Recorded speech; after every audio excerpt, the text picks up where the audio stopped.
DC's #1 recording studio. This is how we go, you can check your whole flow. All them studios, they overcharging us. You gotta come to Listen Vision and get with us. This is DC's #1 recording spot. This is KRS-One.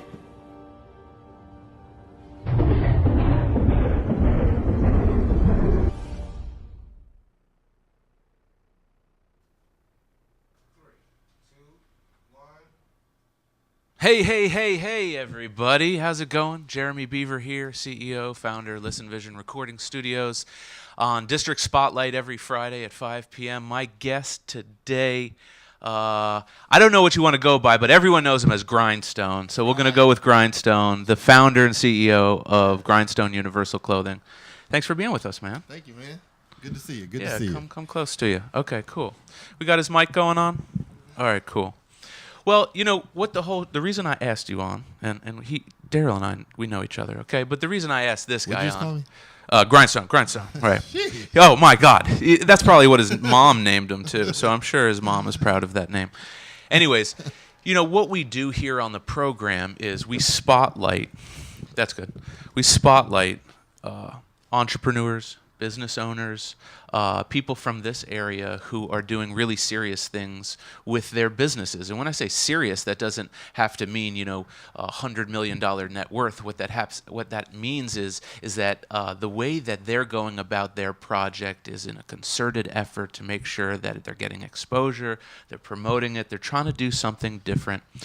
Tell me, for those who don't know about Grindstone Universal. Yes. Give us just a quick little elevator, pitch about who you guys are and what you guys have been doing for the last few years.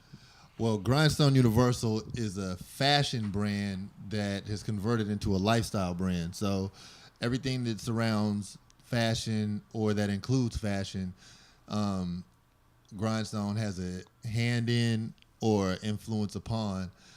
And I began this whole thing as being an artist who wanted to see my work in public more. And then it developed into something that I realized had legs, and I had to learn the business. And I just try to keep the clothes innovative and the ideas fresh. And whether it's the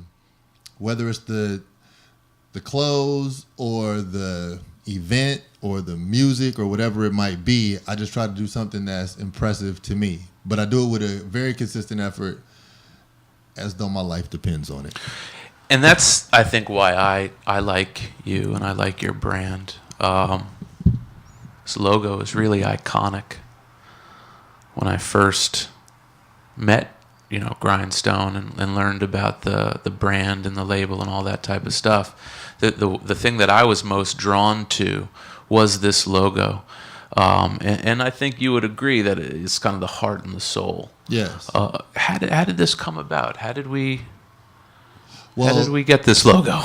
Well, the logo, okay, I am an artist. So there used to be a certain amount of hours every day that I would sit down in the same place and draw. And I miss those days. Those were like, there was a lot of whack stuff about those days, but there was a lot of beautiful stuff about those days when I could just sit there and build this craft. And one day I was just drawing, and I just wanted to capture the focus that grabbed me at that time.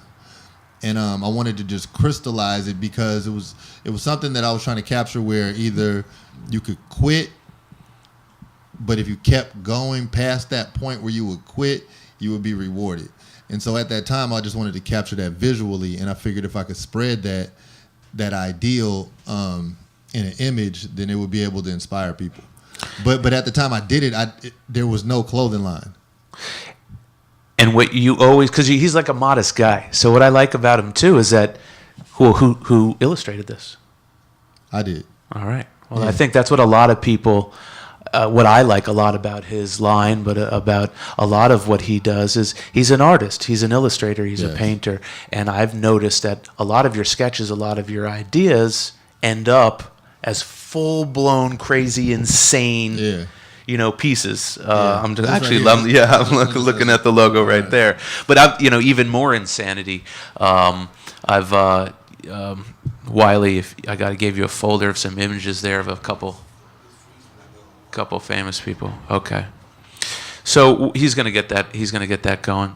How did you have the idea to go from this illustrated logo to a clothing line? How did that transition? How did that leap?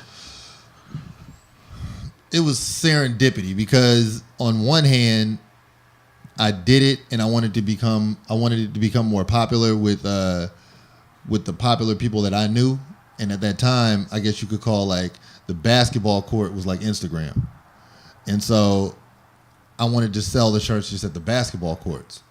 And then another part of it, I met a guy who made these screen print little hookups that you could have at your home.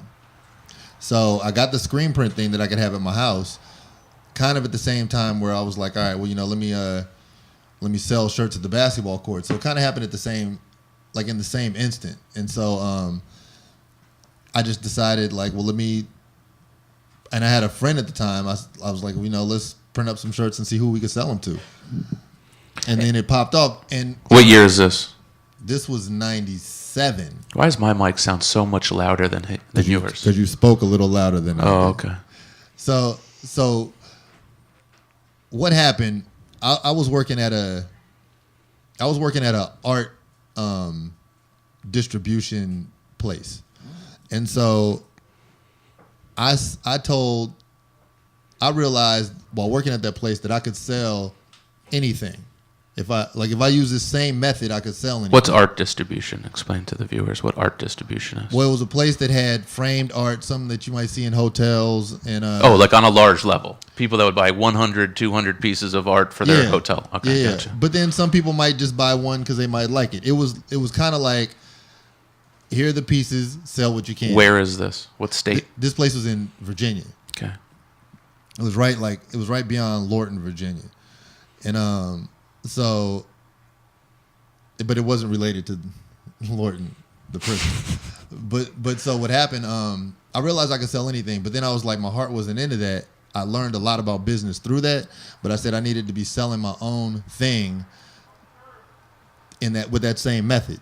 Did you do any of your own? Like, was your art? You're an illustrator and a painter. A lot of people that haven't seen Grindstone's work. We're talking, full canvases. We're talking, really detailed, realistic paintings and whatnot. That art dealing, did that have anything to do with your artistic side? Well, the reason why I chose that job is because I was at the point where I was tired of working jobs that I had to lie in the interview about. Like, I really care about this corporation and, all that stuff. And I really didn't care about it at all. And so I got tired of doing that whole thing. I got tired of lying to myself. Like, I remember the very last interview I went to, they were like, why do you want to work here? I was like, at that time I decided I didn't want to be there, right? And so I was like, I really don't want to work here. But what I would like for you to do is to just send me the money. Did you say that? Yeah. Because driving to it, I realized that I'm assuming you didn't get that position. No, I didn't. But I wasn't willing to. I wasn't willing to lie to myself, and I didn't want to show up lying. I didn't even want the job, even though I applied for the opportunity. But I was like, I really just want the money. I'll take like $40,000 a year. I want to do as little as possible to get what you can give me. And they were like, what's that about? And I was like, I just don't want to lie anymore. So this is the time you just had an epiphany. I just can't do it. Because I was lying to everybody in every little interview, every little opportunity. I mean, like for a job where people say that's a good job or whatever. And I just got tired of lying and mainly lying to myself. And so, of course, I didn't get the job, but I was like, okay, now what? And then I actually looked through the classifieds and I found this thing that said art something something, but I was an artist. And so it was hard to stay true to myself as an artist and make money. But then I walked into this place not knowing what it was, and it actually taught me sales. Okay, we're gonna listen. This is why I had him on today. Okay, we're gonna take a little break because this is such a perfect time. So, where have we gotten so far? He's an artist. Okay, he's an illustrator. The logo of his company, literally the #1 clothing and fashion line in the tri-state northeastern seaboard right now is Grindstone Universal. We have Grindstone, the CEO, on air right now, and I want to take a little break to plug one of our sponsors, which is Runna Energy Drinks. They are organic. You're not going to crash. They don't have sugar. In fact, that's what I like about them. It kind of tastes like seltzer when I drink it. Show 'em. It gets me. Do I seem like I have pep? If I do, it's because I'm drinking Runna energy drinks. They're organic, totally organic, so there's no chemicals, nasty stuff in there. Nice. And so we all like energy, we just don't want the chemicals. What we're going to do right now is we're going to go into a little bit of a break. We're going to play some slides from Listen Vision Studios so you can see about our services. But while we're doing that, we're going to play some of Grindstone's music. Whoa. And the reason why we're going to do that is because a lot of people don't know so many things about this guy. He does so many things. He's also an artist. Oh, my God, he's a rapper. Okay? And his music is very different than a lot of the music that's out right now. Why? It has a message. Oh, my God. Stop the presses. Okay? So let's take a little bit of a break. Okay? Listen to some black stuff? No, what do we got? Tell us what we got. Well, I mean, I just gave you, on that thumb drive that I just gave you. Yeah, what is that? That right there is the album that's coming out November 18th. It's called Lyrical Selfies. And it's all audio. It's not video. No, that's fine. Okay. We're going to play some stills on the screen. The screen's going to have some services. And this is Lyrical Selfies, the new album. Yeah, hell yeah. Where can we get it? Where can we go to get it? Well, you can go on all digital platforms, Tidal, iTunes. Go you get can it. Go wild. Just go wild online. It's going to be everywhere online November 18th. It's a cranker. So Cranker, go get it. We'll be right back. Play Uptown Boy. Uptown Boy, here we go. I'm an enabler, Ken Stabler, barking like Cartman. I'm in that goddamn mood. And ain't no empty cups. I got my smoking jacket on, don't interrupt. And I'm hella juice, like police resistance or the shooter on the roof. And ain't no empty cups. I got my smoking jacket on, don't interrupt. And I'm hella juice, like police resistance or the shooter on the roof. And ain't no empty cups. I got my smoking jacket on, don't interrupt. And I'm hella juice, like police resistance or a kunta on the loose. You the shit, man. When you got a one-word nickname, they blurb and blog about you. You a headline, twisted like a red vine. Spitting headlines at your neck, slipping deadlines in your deck. Heavy hand pounds, much respect. Where the gals at? Where the gangsta them? Red plastic cup in it, Andrew Luck in it. Purchasing drinks for them cocksucking cooks. Looking like a lion on the savannah. Hand me the hand. I'm going in like surgery or burglary or how a nerd from the Geek Squad doing a CPU. Cause I'm drunk. Tell a tabby get the tab if you ain't no punk. And ain't no empty cups. I got my smoking jacket on, don't interrupt. And I'm hella juice, like police resistance or kunta on the loose. And ain't no empty cups. I got my smoking jacket on, don't interrupt. And I'm hella juice, like police resistance or kunta on the loose. And ain't no empty cups. I got my smoking jacket on, don't interrupt. And I'm hella juice, like police resistance or kunta on the loose. Tip them if they pouring. Tip them if they pouring.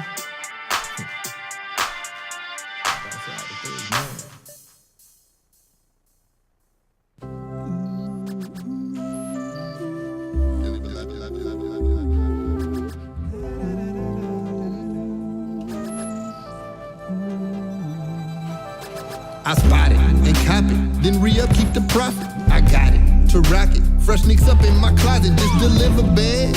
In Uptown, USA, sounds of crying sirens paint the backdrop of my train stop. Side pieces and main plots, new shoes and teardrops. Blanket the black top, legal pots in the air. Has been kingpins and starving, ambitious strippers live there. For milking me, they overcharge, and you gotta be built up to eat because there ain't no joy, say there ain't no joy for an uptown boy, for an uptown boy. Somebody Say there ain't no joy, say there ain't no joy Somebody for listen an to uptown boy, All right. for an uptown boy. Dear God, inshallah, surviving in this cement spot. Contact FEMA, life's a contact sport. Catch a contact high as I step off the porch. Where dressing fly is a habit that your connect support. He got a piss for the court, these serpents hiss instead. Just a Frigidaire where his heart was lost, it's permafrost. There are things that are strange that mom and daddy can't change. And every hustle's got a quiet side, kinda distant. Less talk, listen, refreshing, isn't it?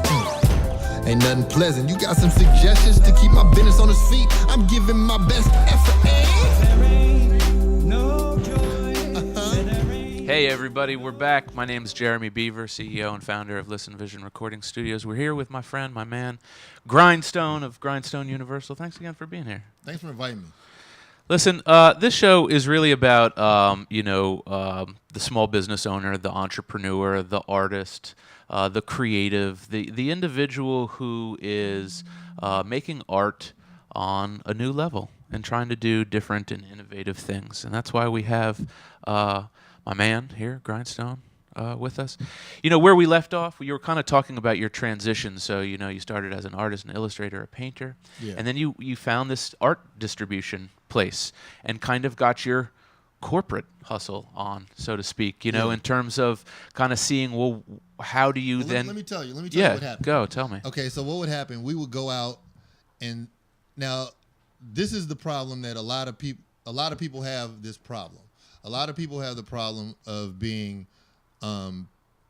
labeled a hustler, right? A lot of educated people have this problem, right? But that's the problem with a lot of formal education. They don't teach you that hustle brings you to the dinner table. You know, like there's a connection. It allows there. you in the dinner table Right. to meet one another. Right. So, you know, but because people want to have a title, like I'm a this, I'm a that, I'm a, you know, whatever. So when I showed up at this place not knowing what they were talking about in terms of like how it was related to art, and they were talking about I be in sales, I'd be like, see, man, I'll be a salesman. I'm gonna be like a hustler, like, you know, and I was frowning on that, right? And then so like they schooled me and they were like, look, this is what you're gonna learn here. You're gonna learn this skill set that you can use forever, right? At the time, I think I might have been like 23 or 24 or something like that, like, you know, and I was coming fresh out of like some educated, some higher level shit where like a title meant everything, you know, and so they taught me this, and it was a lot of work, which was also something good about me learning that hustle, because it didn't come easy. But if I stayed at it, it would eventually pop up. Like, you know, I get the reward. And nobody would give it to me. I had to like work for it. I had to go through a certain amount of no's till I hit a yes, you know. And so that was real valuable. But one day, I used to drive this convertible Cutlass, and I was just like smashing all through the town. So one day, it was gridlock traffic. There was a credit card on the ground. Now, children, don't do this. It taught me a great lesson, though. There was a credit card on the ground. I picked it up, and like I charged all of my art, like the sales that I was out to make that day, I bought them all with that credit card, right? Then I went back and I made up the story about I told them that this dude, and it was some tourists in Chinatown, and then they hopped off the bus and bought all my stuff, right?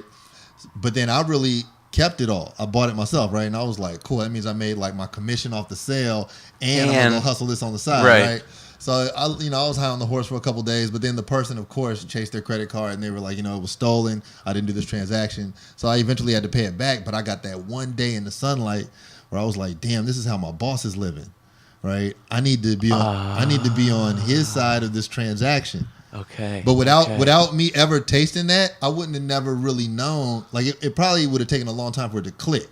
And so I was like, okay, what makes the difference between me and him? And I was like, damn, he has the connect on this. So I need to find the connect. But better yet, I need to find something that I really love doing and have the connect on that. I need to be real close to the source. No middleman. Right. I need to be close to the source of something that I love and that I appreciate, and I need to be selling it. Yeah. So then I was like really just sitting on that as the formula. And around that time, Master P was in the Bay Area. And I'm from Oakland. And so But this company was in Virginia.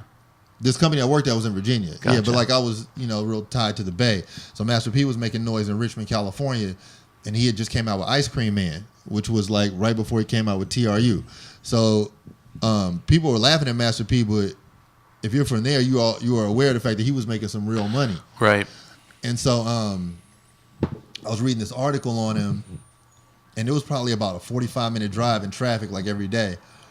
And so like I was just thinking, man, what am I good at that I know enough about that I want to sell?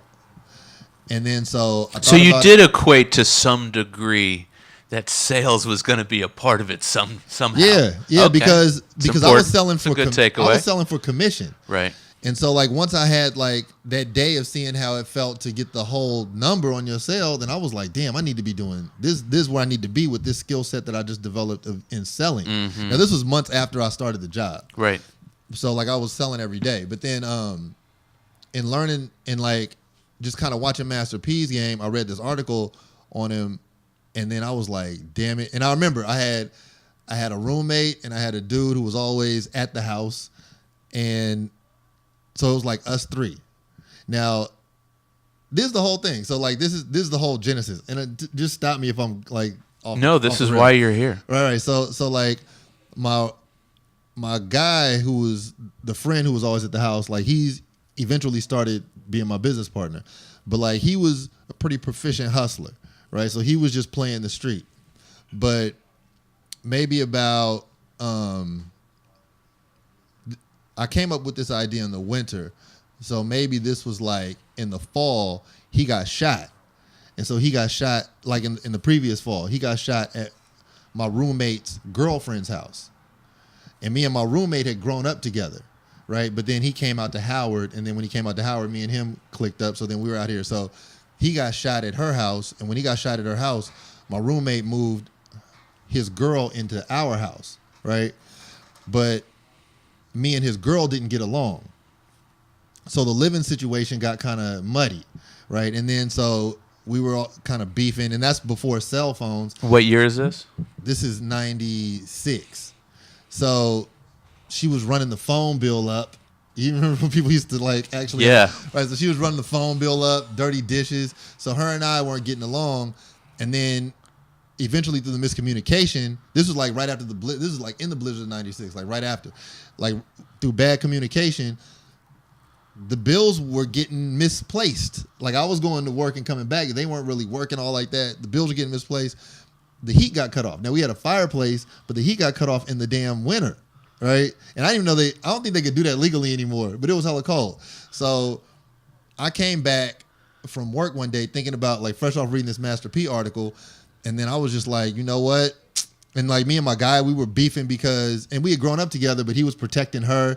And I was like calling him Captain Save a Ho, and he was getting offended, you know, but I mean, that's just where we were. So, what happened, I read this Master P article. I came back and I was like, look, I got it. I figured it out. And this was like on the heels of like the crack era, and we were really close to some major factors in that era. So like we saw a lot of money, like how a lot of people could get it. But then this was also the Clinton era when everybody was getting locked up. Like when everybody started getting... There's lots of risk involved. Yeah. So we saw the ups and the downs, right. You know? And so like just of like the, you know, some major factors. So I was like, look, I got the answer. I know what we need to do. And then so like they be playing video games, starved at the house, this cold ass house every day when I come home from work. And so like, you know, I stood in front of the TV and I was like, listen, we're going to sell t-shirts, right? And then they were like, what? And this was when Uptown Madness was pumping too. So it was a shit. Like Madness would come out with new t-shirts like every Friday, and they cost like $30 to $40, which was a lot for a t-shirt back then. But if you was wearing like the t-shirt that came out this day, it was kind of like, it's like the original Jordans, like, you know. Yeah, it was like, you know, you're balling, you're like, right. You're on this Johnny on the spot with your new right. shit. So I was like, you know, so I knew about t-shirts. I was like, okay, we're gonna sell t-shirts. And so then they were just like, okay, you know, whatever. So the guy who was the roommate with me, he was like, man, I just want the heat on. You know? I was like, okay, you know, I'm talking about something bigger than that. He was like, I don't want to talk about nothing bigger than that. I just want the heat on. I was like, okay, you're out of it officially, because this isn't about circumstance. This is about the principle right now. And then so my guy who had just got shot, he was like, man, I'll do anything to get out the street, right? And I was like, okay, be down with me. I know what I'm about to do, you know. And so then he was like, so then they were just like, okay, well, what is it? And I was like, okay, not you, since you already counted yourself out as the Big Daddy circumstance, you know, like we're gonna deal with the principle here. We're gonna sell shirts like Master P sells tapes, and that's just what it's gonna be. And then so his mom actually introduced me to the guy who like had the home silk screening kit, and then so we started printing up shirts. And then so who was designing the shirts?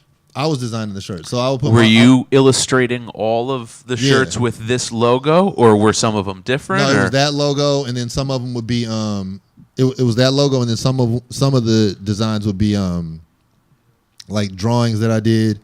I think the first drawing that I did, I see you said it was hard to hear, so I'm like in the mic now. No. So like, I wonder if that's my phone though, a function of my phone. So some of them were drawings that I did. So like the very first one that I did, it was a picture of me holding a shotgun, and I re-released that one because people like really liked it. But it was me holding a shotgun, and when I was Oh, you illustrated that? yeah, that was the very first one I did. Man, if I didn't even. Man, I undercredit you. I've seen that one. Yeah. Wow, and I've seen other people actually steal that one. Yeah, no doubt. Right, no, it's right. I literally have, and maybe I'll tell you later. You know, that's what happens when you have really good designs and illustrations. people Other start people steal your using stuff. shit. Yeah. Wow, we'll But try to that was get actually- that after the That break. was actually me standing in the snow holding a shotgun. Right, and But then the barrels, if you could see it, you're Yeah. looking at the shotgun as if the shotgun's, pointed right at Right, you. right, Oh, yeah. that's brilliant. And then so my boy took a picture, and then like I had that picture, and I was like, okay, the first picture I'm gonna draw is that one. And actually, I did that, and I put it like right when you walk in the house, because I put it there because I wanted his girlfriend to feel unwelcome. And then I was just like, fuck it, this will be the first shirt. And then so Wait, back up. The picture of the shotgun in one's face yeah, was, which I think is probably one of your most iconic designs. yeah, definitely is. Was designed to piss off Yeah, the girlfriend who didn't do dishes or pay bills. yeah. Okay, that's Yeah. hilarious. So how were these received? How were these designs initially? And be honest, People loved them, and Oh, then good. so like to set that image off, because prior to that I taught school for 2 years. So like what subject? I taught physical science. Physical science. Yeah. So it's like Not physical education. No, like science and nature. Oh, gotcha. Physical science. Yeah, no, natural that's phenomena natural. and Yeah, shit like sounds that. good. I taught at Gwent Park Middle School. And Plate then before, tectonics. And then before that, I was I did psychopharmacological research at Johns Hopkins and NIH. Wow. Because I was in there to be a psychiatrist, so then that's where the science shit carried out. Wow. But it was so damn boring, I started drawing. Just real quickly, are there anything from those psychological pursuits that you use in your designs and T-shirts? Yeah, well, I mean, how living things relate to living things. Like I really had to like study that, and so part of my, I enjoyed what I did, but the professional part of it was boring as hell. It was just boring, and so I couldn't like do that for a living. And then like this, and the psychiatric part of it was just sad because those people aren't gonna get better. You know what I'm saying? Like they're just fucking nuts. And So this is just all back to just doing something you love and not yeah, pounding your head against a wall. like in high school, I was good at giving advice to people. But So why- I was like, but maybe I should why- be a psychiatrist. But why? At what point? And we'll get into it more after the break. But why the pursuit of happiness? Like, where did that come in? Because it reached. You know what? Straight up, I was teaching, and then I had two real important epiphanies when I was teaching. So I coached the basketball team also. I coached 8th grade basketball. And then like they all loved me. I was like the young dude, the young teacher at the school. I fucked the nurse. Ooh, nice. Nice. In the school? No, not in the school. Oh, but it man. was just pretty cool. Like everybody trying to get at me. Some of the aunts, I was waiting for some comments on that one. sisters. And stuff. But no, it was fun. But all the kids like really loved me, and I loved them because I was kind of like, I was old enough to be an authority, but I was kind of like old like a big brother, So one day, like one of my favorite students, Brian, he stood up in class, and he got B's, so it wasn't like he was like just some terror, but he stood up and he was like, Mr. Dawson, I'm gonna be in the NBA and I'll be making millions of dollars, and you still gonna be here teaching. He was like, so why are you trying to tell me what to do? Right? And then I was like, man, you have an excellent point, but I'm trying to teach you I'm trying to tell you what to do, so when you get out in that big arena, you'll know how to carry yourself and you'll know more than just basketball. but I feel you. Right. And so. Whoa, it sounds like two people got a lesson that day. Yeah, right. Yeah, but it was excellent that they felt open enough to tell me that because, sometimes kids say stuff that you really might not be thinking about. Yeah. So I was like, damn, you know what? Before I teach anybody, I need to be the example. Right. You know what I'm saying? Wow. And so let me get my shit together. Wow. And how old were you when at that time he stood up and said that? I was either 22 or 23. Wow. And a 7th grader just blew your mind wide open. Yeah. All right, we're going to stop right there at the halfway point. So just to conclude, Facebook Live and everybody that's watching. So we are here with Grindstone, the CEO and founder of pretty much the #1 clothing and fashion and lifestyle brand here in the D.C. area, DMV. What we're going through is his life. How did he get to this point? How did he go from illustrating awesome logos like this to creating a iconic street and urban fashion brand and lifestyle company? So right after this break, we're going to listen to some more music from his album Lyrical Selfies. Lyrical Selfies. Does it matter what song we go into? What are we going to go into? It really doesn't matter. Really doesn't matter. Let's hear some more music from Lyrical Selfies because he's also a rapper and a musician because he does everything apparently. We'll be right with you in 1 second. My sister lingerie, weed and weave, the streets embrace her with open arms. Where my sister at? And she's a stripper.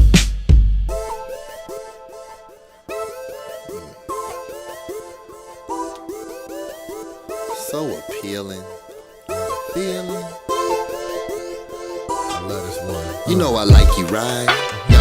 No, really I do. Silly me almost said I do in a strip club valet line. How'd they find? Just my height, size, and flavor. Ice in the cup, panties on her ankles from the ceiling she dangles. She make the player haters pay to hate. Tricking like a magician. This vixen got him in submission. They forking up coins and she gotta pay tuition. It all started giving the teacher an apple, getting him smiles. Converting inches to miles. I keep a bad red bone on speed dial. I'm climbing like homie. Dude, girl all on me. She said her boyfriend is phony and his money is bony. She do it all for the money, all for the money, all for the money. Even if she be all for the money, all for the money, all for the money. Baby, you need it, did all for the money, all for the money, all for the money, all for the money, daddy, for the money, all for the money. She was all about the money, baby. Middle Eastern queen, senorita diaspora mama. Offer no drama, matter of fact, just bought some flowers for your mama. Herbs for you, hors d'oeuvres for two. Moreover, I'm respecting the game, and you are too. Bar method insanity, your body's insane. I got an addiction to you, damn near wanna change your last name. I say the funky rhymes that make the girls undress. Nigga ran up on me, now the population's one less. I wanted to take my new boo to Nobu, she acted up too fast though. Turned out to be an asshole. I love how you do it for the cash flow. Businesswoman of the year, I shed a tear if you bounce. You bout that calculator, and that shit counts. You do it all for the money, all for the money. She was all for the money. She was spending for me, Jay. She was all for the money, all for the money, all for the money, baby. She was all for the money, all for the money.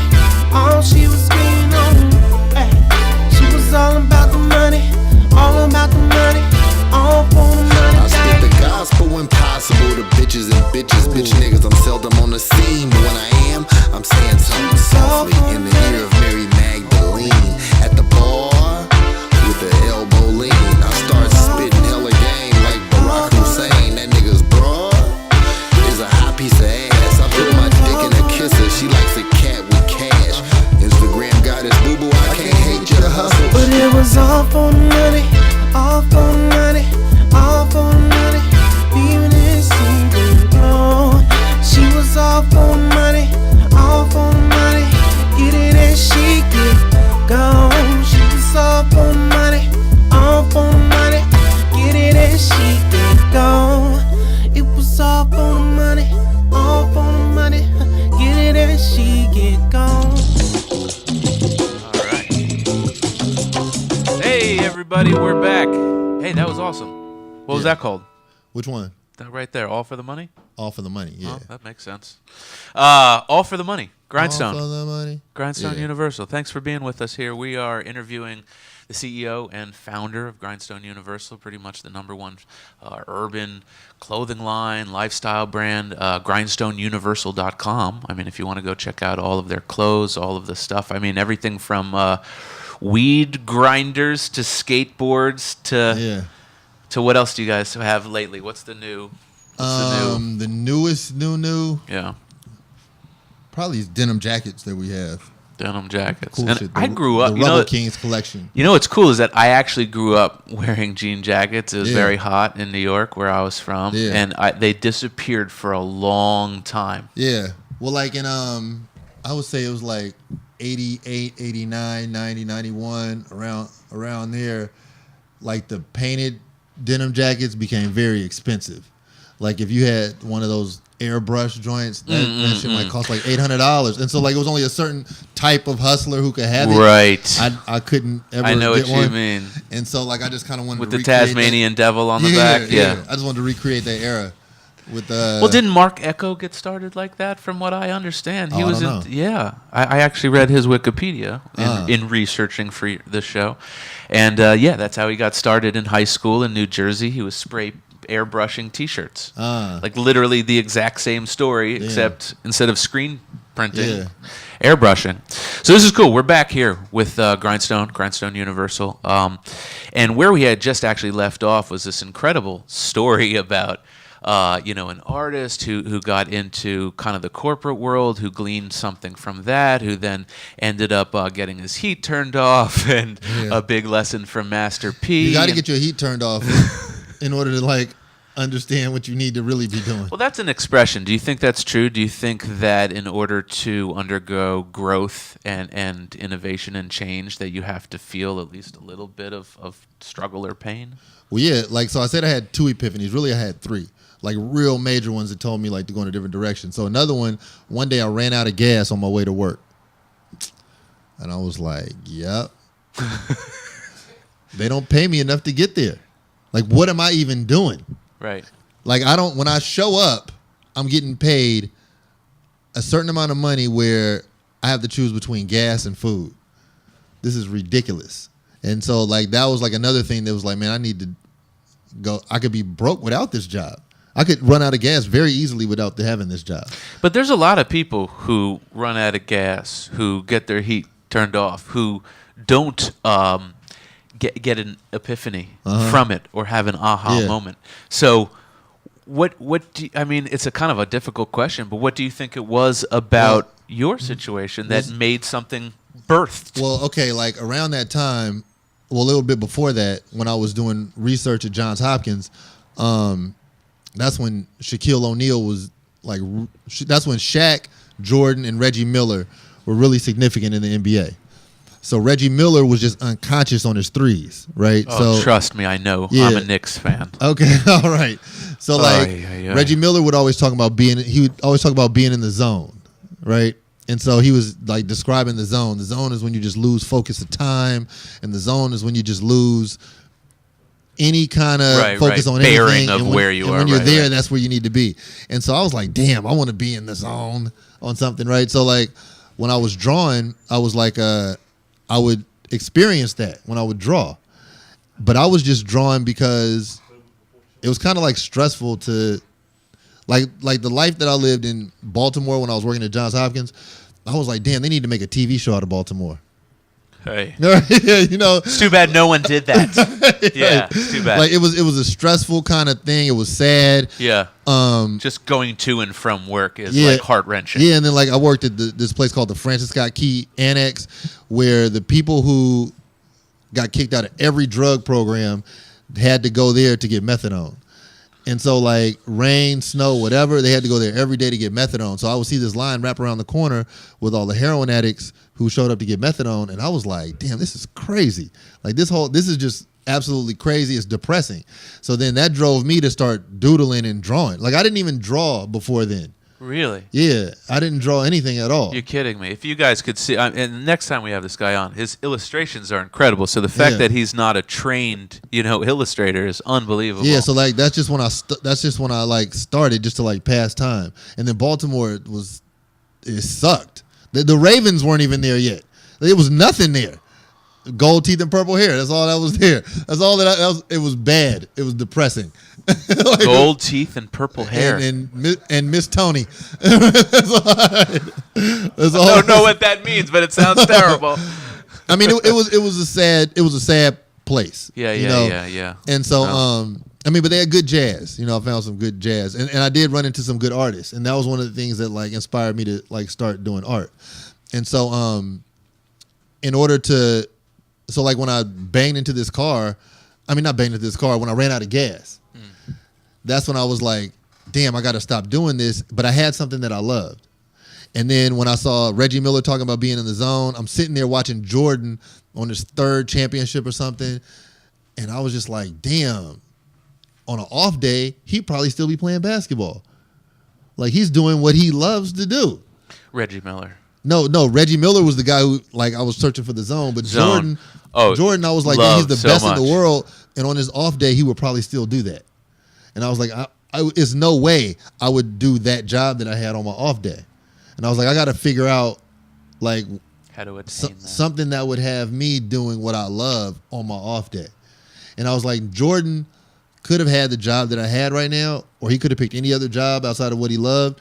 And just imagine if Michael Jordan was the 6'6" UPS guy.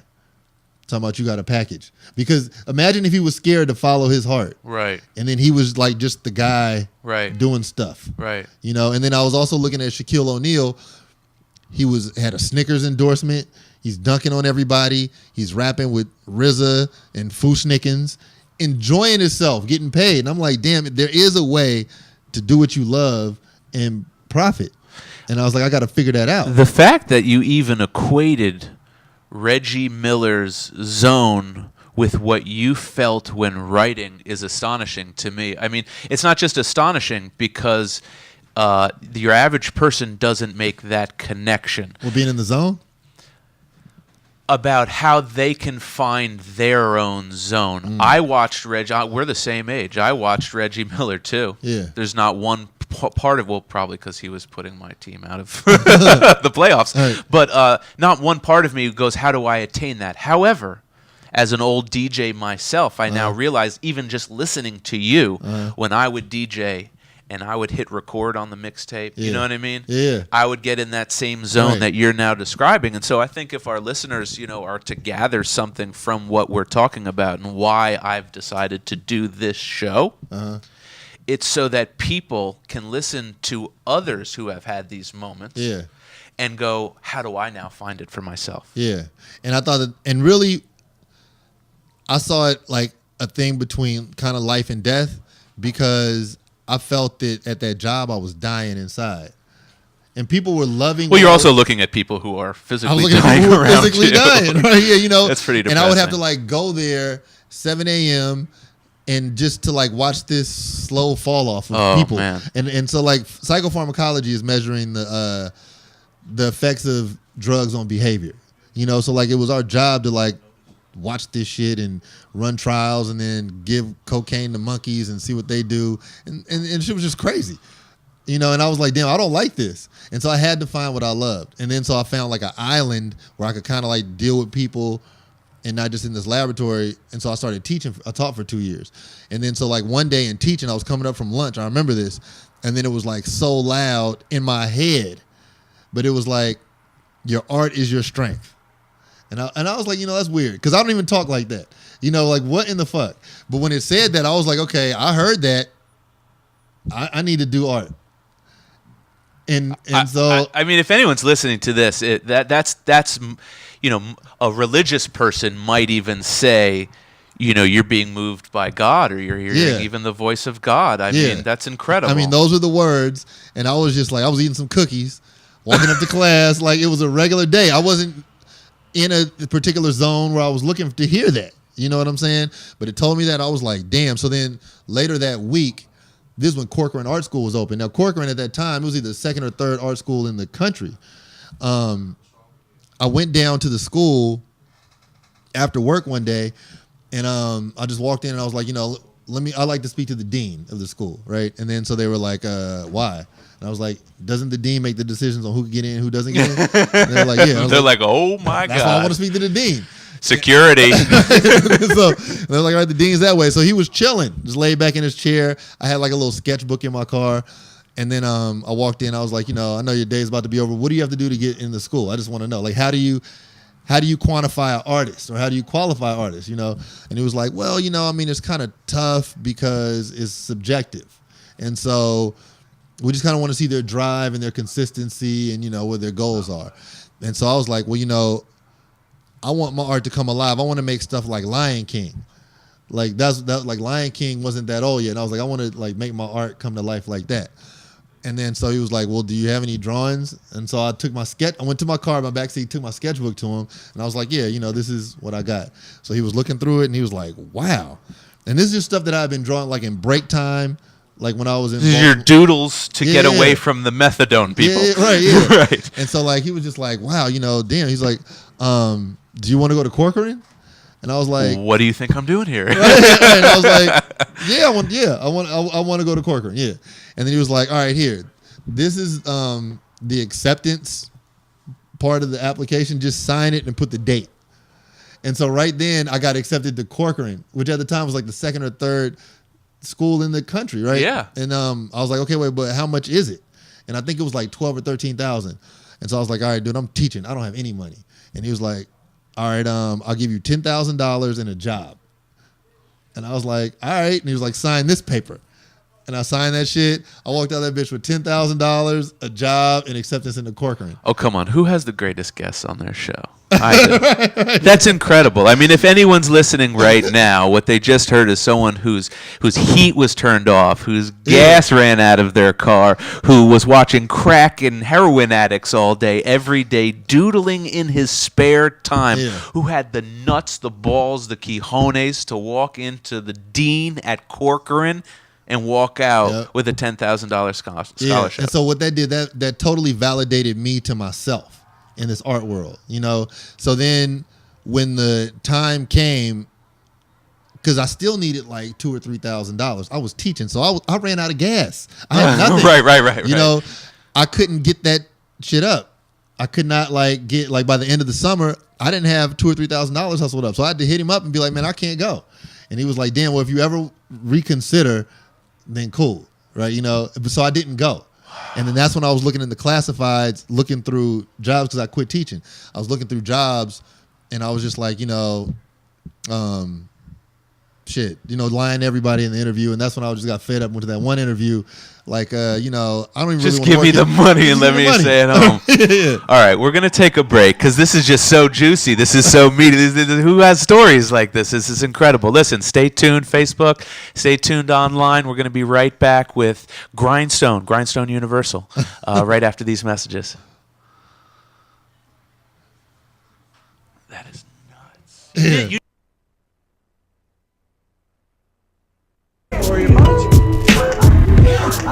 I got a bad feeling about this. I go with my motherfucking gut, cause my back hurts. The streets lack work, which puts the common man in a pinch. Since surveillance is widespread and drugs are prescribed, bread is rare gourmet. Brothers gotta get live today. But once upon a time on a back street in the cut, old man Black had a warehouse with moonshine in his cup. No one knew his whereabouts except his close circle. He played host to the gamblers as they blow purple. He made it this far. His silver hair and cigar told tales of his battle test, tattoos over his scars. Most of his cohorts were a mess, old school alums. A few were just blue collar, the junkie route chose some. Comfortable's the wrong emotion amongst fiends who know your scene. And his warehouse held a fair amount of the best grown green. Owned up to his reputation when a friend was in need, and offered space in his spot to his dude Mustaf who leaned. Day after day Mustaf promised Black he go clean, cause his dirty life in need of a needle could soon sink the whole team. I got a bad feeling about this. I got a bad feeling. I got a bad feeling about this. I got a bad feeling about this. I got a bad feeling. I got a bad feeling about this. I got a bad feeling. Winter night, December 17th was a week before Christmas Eve. When the shit hit its peak, niggas in the spirit to receive. Moose stopped scratching his arm. No family, he started to grieve. Black grew numb to his man's dope fiend idiosyncrasy. My phone rang. Black wanted to link with me. He knew I ran the t-shirt thing like his reefer game. He got a couple racks to spend and a cognac fix. Fuck it, I'm Black Santa. Hefty bag and Christmas gifts. Wearing a hoodie. Off the couch, through the hood I bounced. 1:30 a.m. approximately. Made it to the warehouse. Moose stopped me as soon as I hit the door. I put my dick on the dead eyes hit the door. Fucking Jericho.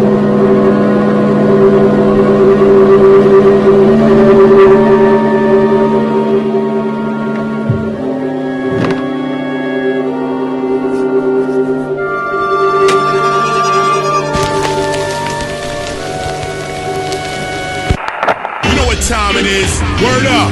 KRS-One coming through.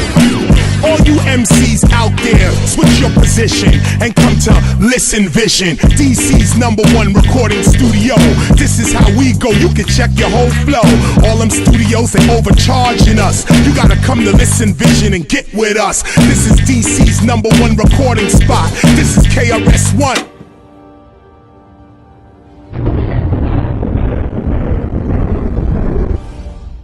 Hey everybody, we're back with Grindstone Universal here on District Spotlight every single Friday at 5 p.m. Don't forget, Run Energy. It is clean energy powered by Guayusa. God, I hope I said that right. Guayusa. It's my old girlfriend from high school, Guayusa. She makes the best energy drinks ever, and they're clean and organic. No, but seriously, it's delicious. Hold on. Oh, Guayusa. Oh, man, I'm so serious. It really says Guayusa right on the can. Anyways, if you want good energy and no crash, Runna. It's delicious. Anyways, we're back. We're going to do a very fast, rapid-fire questions. You have to answer in one sentence. Okay. This is okay? Cool. What's it like to have P. Diddy wear your clothes? Amazing. Fucking astonishing. How did Snoop get hooked up with your clothes? Snoop Dogg. Through Rona Mercado, his publicist, my ex-girlfriend's dad's too many words. Intern. What show did Snoop Dogg wear your clothes on? Lip sync battle. What famous R&B singer bought one of your paintings? Raheem Devon. What is the hottest trend in fashion these days online? Oh shit. I mean, shoot. I would say baggy T-shirts that look like boy T-shirts, but girls wear them. Okay, close enough. I was wrong. I was gonna say virtual styling, because I need it. What is it like to have DJ Kid Capri interviewed? That's my man. It's awesome. It's history in person. What is it like to interview the greatest rapper of all time, Rakim? I still can't believe I did that. I can't even believe it. It was the most awesome experience that I've had side by side. His aura is real. Designer wears your clothes. Is designer a designer? That's what I hear, but I don't know. I've never seen any of his designs. Holla at me, designer. When Pharrell wears Grindstone Universal t-shirts, is he happy? He's very happy. Just a couple more here. Sway in the Morning. Yeah.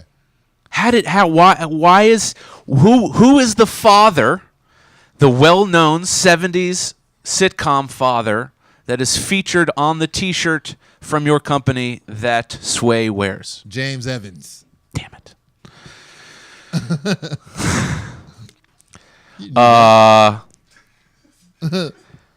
Clap your hands, everybody. If you've got what it takes. Are lyrics from this famous rapper who wears Grindstone Universal. Curtis Blow. Cash rules everything around me. Cream.